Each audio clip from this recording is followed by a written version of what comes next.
దినవృత్తాంతములు 2వ గ్రంథము 29వ అధ్యాయము. హిజ్కియా ఏలన ఆరంభించినప్పుడు 25 ఏళ్ల వాడై 29 సంవత్సరములు యెరూషలేములో ఏలెను.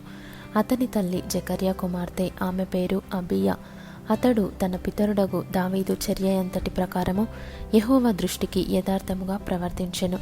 అతడు తన ఏలుబడి యందు మొదటి సంవత్సరము మొదటి నెలను యెహోవా మందిరపు తలుపులను తెరచి వాటిని బాగుచేసి యాజకులను లేవీయులను పిలువనంపి తూర్పుగానున్న రాజవీధిలో వారిని సమకూర్చి వారికి ఇలాగూ ఆజ్ఞ ఇచ్చెను: లేవీయులారా, నా మాట ఆలకించుడి.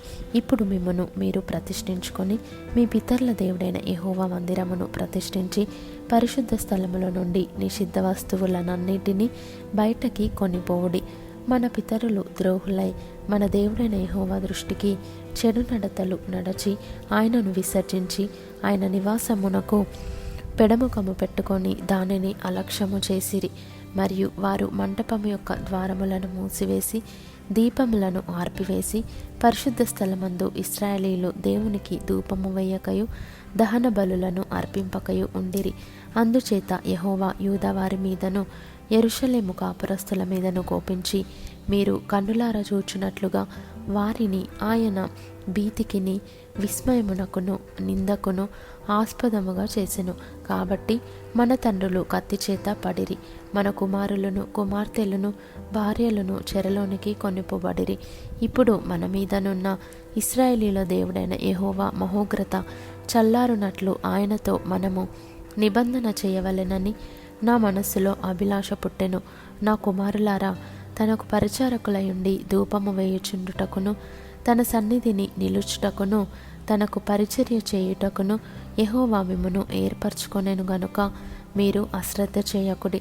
అప్పుడు కహాతీయులలో అమాషై కుమారుడైన మహతు, అజర్య కుమారుడైన యోవేలు, మెరారీయులలో అబ్ది కుమారుడైన కీషు, యహల్లెలేలు కుమారుడైన అజర్య, గెర్షోనీయులలో జిమ్మా కుమారుడైన యోవాహు కుమారుడైన ఏదేను, ఎలీషాపాను సంతతి వారిలో షిమ్రి, యెహీయేలు, ఆసాపు కుమారులలో జకర్యా, మత్తన్య, హేమాను సంతతి వారిలో యెహీయేలు, షిమి, యెదూతును సంతతి వారిలో షెమయా, ఉజ్జియేలు అను లేవీయులు నియమించబడిరి. వీరు తమ సహోదరులను సమకూర్చి తమను ప్రతిష్ఠించుకొని యెహోవా మాటలను బట్టి రాజు ఇచ్చిన ఆజ్ఞ చొప్పున యెహోవా మందిరమును పవిత్రపరచుటకు వచ్చిరి.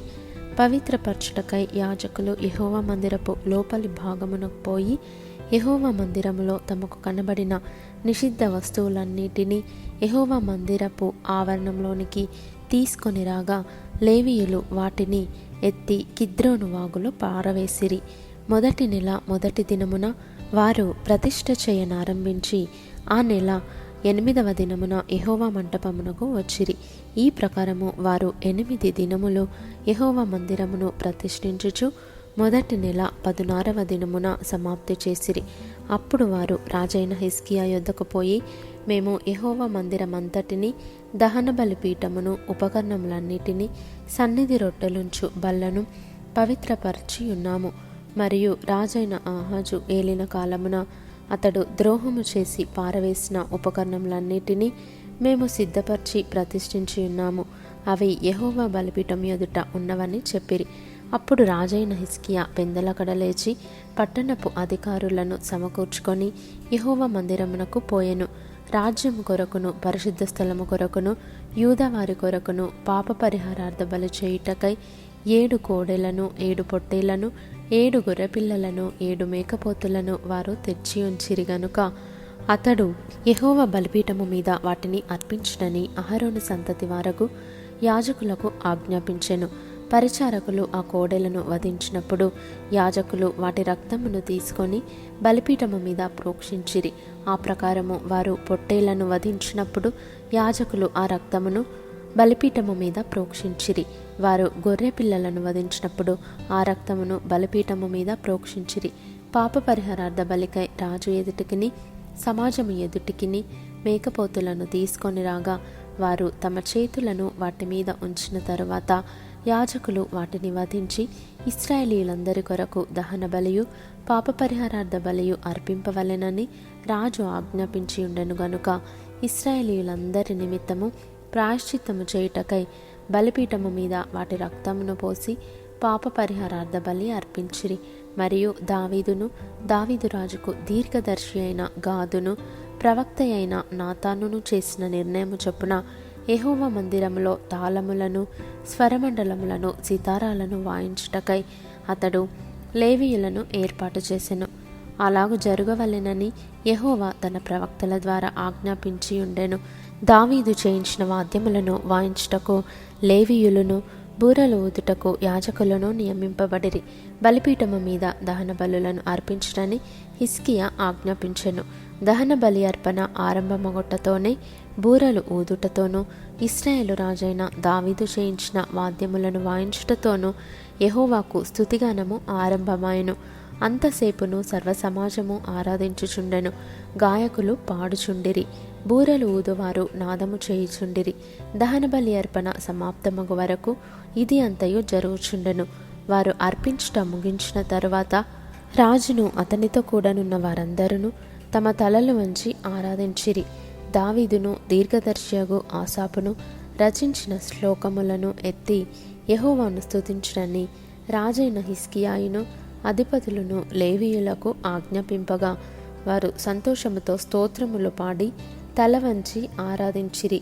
అంతటా హిజ్కియా, మీరిప్పుడు యెహోవాకు మిమ్మును ప్రతిష్ఠించుకొంటిరి. దగ్గరకు వచ్చి యెహోవా మందిరంలోనికి బలిద్రవ్యములను, కృతజ్ఞతార్పణలను తీసుకొని రండని ఆజ్ఞ ఇయ్యగా సమాజపు వారు బలిద్రవ్యములను, కృతజ్ఞతార్పణలను తీసుకొని వచ్చిరి. దహన బలులను అర్పించుటకు ఎవరికి ఇష్టము పుట్టెనో వారు దహన బలి ద్రవ్యములను తీసుకొని వచ్చిరి.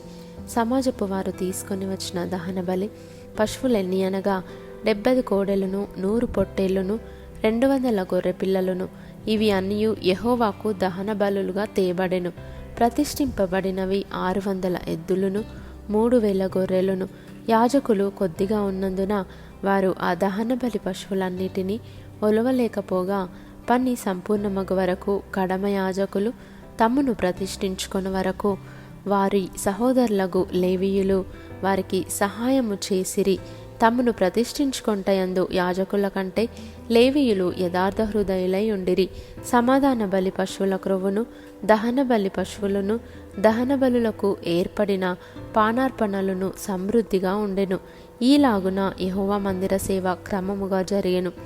ఈ కార్యము అప్పటికప్పుడే జరిగినందున దేవుడు జనులకు సిద్ధపరిచిన దానిని చూచి హిజ్కియాయును జనులందరూ సంతోషించిరి.